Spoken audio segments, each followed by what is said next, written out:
We have provided tests for 904 people. This is a solely local effort between my office and these healthcare providers.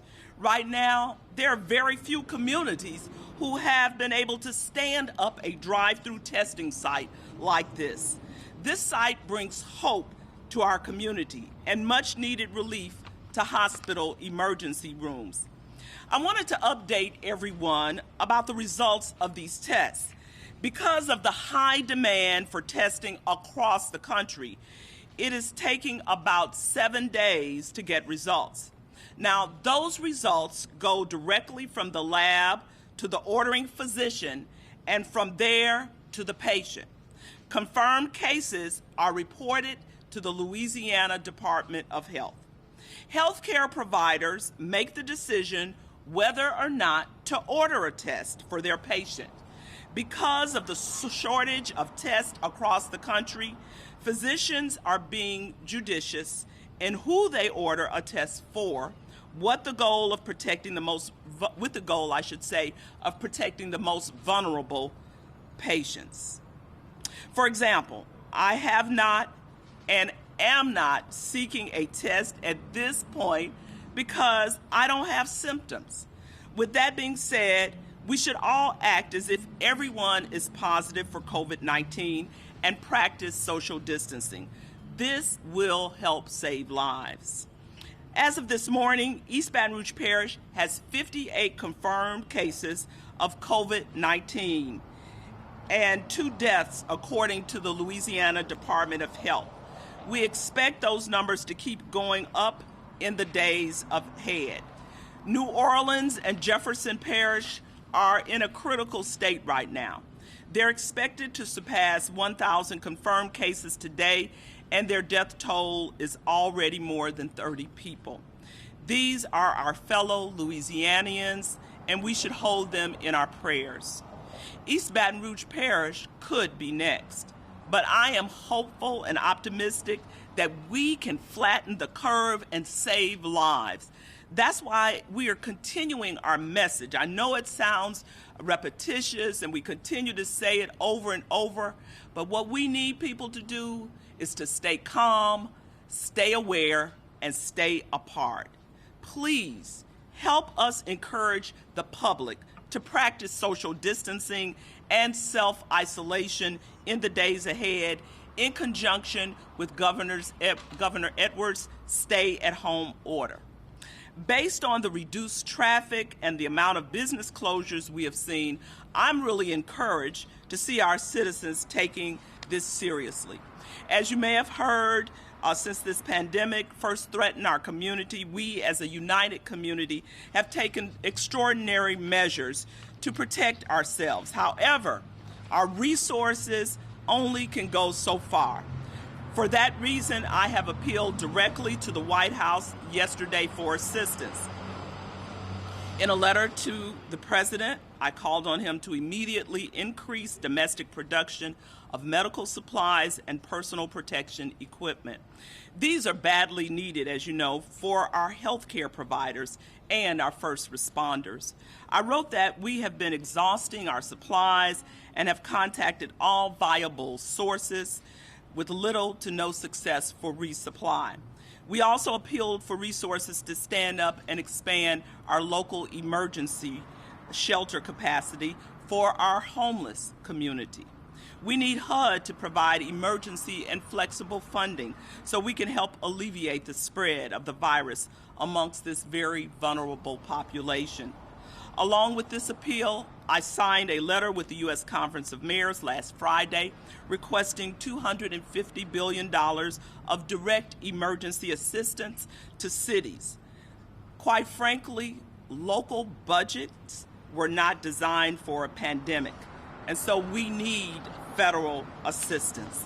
I'm encouraged to see that the President approved Louisiana's major disaster declaration request on the same day the governor submitted. That is optimistic news. This is the same level, of course, of declaration that goes into effect when a major hurricane goes through our community. This could activate a wide range of federal programs, including individual assistance, public assistance, and hazard mitigation. And it is my hope we will see a financial relief package pass through Congress today. We are closely monitoring hospital capacity and ICU capacity daily in partnership with the Louisiana Hospital Association and the Louisiana Department of Health. Today, capacity is not an issue in our community, but if we do not flatten the curve and if we do not slow the spread, it will become an issue in the coming weeks. Hospitals are working to increase critical care capacity across our community, and we have healthcare professionals here who can answer specific questions about hospital capacity or testing criteria after my comments. As important as it is to sound the alarm and encourage our community to take the steps needed to protect lives, it is equally important to point to signs of hope during this crisis. And I wanted to come here today to meet the volunteers and highlight their critical work. This community testing site offers a beacon of hope here in East Baton Rouge Parish and throughout our region. Again, I can't offer enough thanks to the healthcare providers who are making this a reality. We are accomplishing something few other cities have been able to do. I was on a conference call recently with the Mississippi River Cities and Towns Initiative as I serve as co-chair, and I recommended that they look at our volunteer site here in Baton Rouge as a prototype to consider in other localities and municipalities across the nation. With that being said, I am going to turn it over to Trey Nelson, who is a program manager with Baton Rouge General, who can offer more specific details about our community testing site. Mr. Nelson?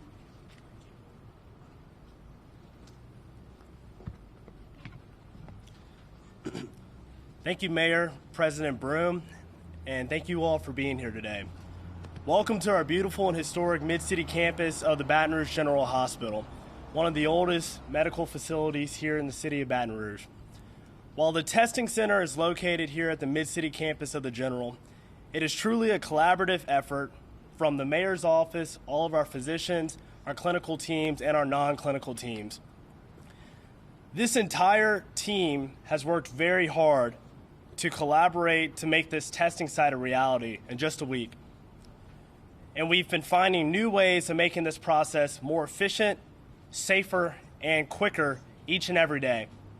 It's been incredible to watch the teams from all of the different hospitals work together to address combating the further spread of COVID-19 throughout our communities out here. Ultimately, the goal of all hospitals is to protect the health of those in our community here in the greater Baton Rouge area. This is why these collaborative teams are so important, and this is what they're all about: providing more tests, more healthcare workers, and more resources to the people here in our area. The work being conducted here by the hospitals, first responders, and the mayor's office is playing a crucial role in the local response to a global pandemic. And this will continue to have a tremendous impact on our ability to further combat COVID-19 spread in our community. Thank you all for being here during this crucial point in our city's history.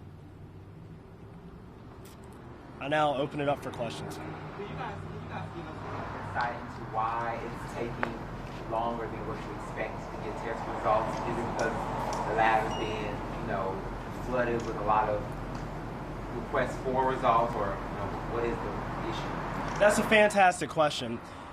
The reason why we're kind of seeing some of these slow processes within the test results coming back is because essentially all private testers, government testers, all testers across the country are being flooded all at the exact same point.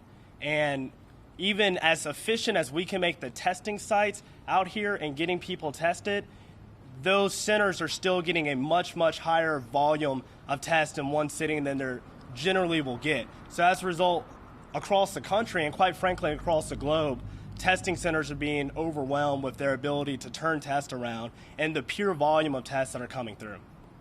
I have a question. Go ahead. So lots of success with people being able to get tested at this site. The numbers show last week starting each day there were fewer tests given because of the number of people coming through. The trend kind of seems to be happening again this week. Is that a trend, or is it too early to say if this means anything? I think that there's a lot of factors that play into that. As you stated, we saw about 183 people being tested on that first day. And between Monday and Tuesday of this week, we were looking at anywhere between 110 to 120 people being tested between the 2 days per day. I think that has to do with all of us getting on the same page about who needs to be tested, what the symptoms are. I think that our systems become much more effective, and that's where having the different healthcare providers all working together has really been a huge benefit, because every day we've been able to make the system a little bit more effective. So like yesterday, we saw roughly around 100 people from the start of us testing to the 1 hour marker following that testing start point get tested. And those numbers are fantastic. I mean, 100 people in an hour is incredible. And like the governor said, the end goal is to provide as many tests per day as possible, because the more tests per day that we provide, the greater understanding we have of what things are looking like and what the current conditions are like here in Baton Rouge. Go ahead. Yes, you guys are currently working on flattening the curve.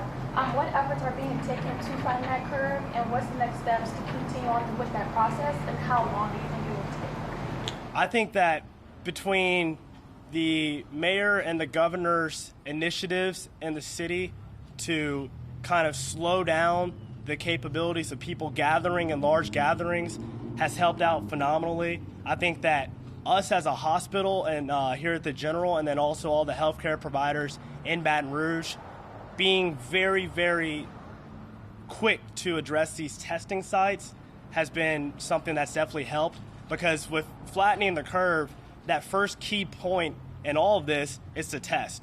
Because before we know how many people have confirmed cases of the coronavirus in the community, we can't move into the process of flattening the curve. So I think that we've ramped up the testing capabilities that we have and our efficiency in testing, and then that combined with the initiatives from the government has aided us in being able to work towards this next step, which is going to be flattening that curve out. May I add something to that? Go ahead. Thank you so much, Trey. You certainly, and please stay close by, but not too close. You know, this is a critical moment in time for our city and for our parish.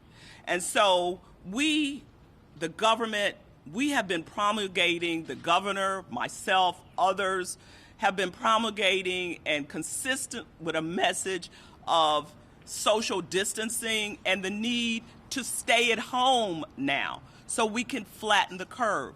Now, after we continue to say that over and over and over again, it then becomes personal responsibility of every citizen to adhere to this. It then becomes the personal acknowledgement of every citizen to understand that we are in the midst of a crisis that could impact us for decades to come. Now, the good news is if we adhere to the stay-at-home order, the social distancing, the hygiene habits, then we can be on a good trajectory of recovery and recovering from this pandemic that is touching us nationally. As you heard the governor say the other night in his message, per capita, our rates are going up. So this should be one of those aha moments and a clarion call to everyone to encourage your family, your friends, your neighbors, everyone to take this seriously so that we can move forward beyond this and indeed have a safe and healthy community for the future. I don't know about you all, but, you know, I have grandchildren, and I want my grandchildren to move beyond COVID-19 into the bright future that awaits them. But my grandchildren, somebody else's children, our students in school, they won't have that if we don't take this seriously. So I am imploring and appealing that people take this very seriously when we talk about flattening the curve. Can we go back to testing right quick? Is there ability at the drive-through testing center to do tests where results can come back in an hour that we've heard at some other labs and private labs that they're able to do that for their patients? Right now, our testing capabilities are within the parameters of the actual testing agencies themselves. So at this testing site out here, our capabilities are only within the ability of the actual testing site. There are companies out there that are looking at making that process a quicker process, but as of now, we're working with the timeframes that we currently are in. And that's also, it's worth noting that the coronavirus is something that affects every facet of society in a different way every hour of every day virtually. And as a result, our response to it is one that is continuously changing literally every hour of every day. And that is something where if new testing capabilities do come, healthcare providers are working day in and out to make sure that we have that information available. You have people who are working from the minute the sun comes up to the point where the sun's down every single day of the week on this stuff. Are these tests being processed by LabCorp as far as the commercial labs?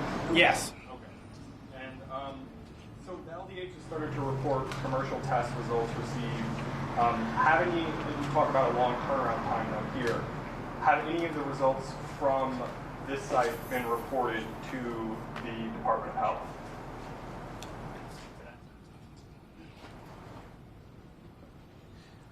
The tests that are reported after they're either confirmed positive or negative are then reported to LDH. There was a mandate put down by the governor at the start of this epidemic that has required all testing facilities to report that to LDH, but we are also asking that all physicians, when they receive a positive or negative, to also report that to LDH.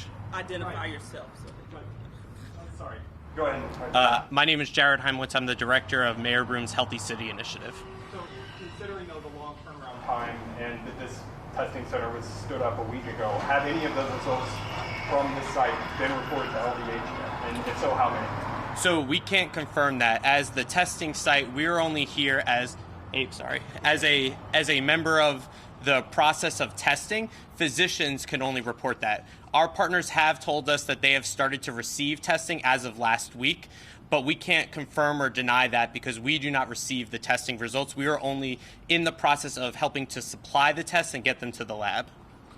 We're going to do one more question and then we're available afterwards, of course. Mayor, this is directed toward you. A lot of these hospitals are individually seeking help for medical supplies. Are there any plans to have one location for everybody so that they're divvied up evenly since everybody's kind of struggling right now? That's a great question, and our goal is certainly to have one location. Right now, the center is at the MOSEP Center is where we will be accepting all supplies, and certainly we can distribute them to our local hospitals. You're absolutely right. Every hospital needs supplies.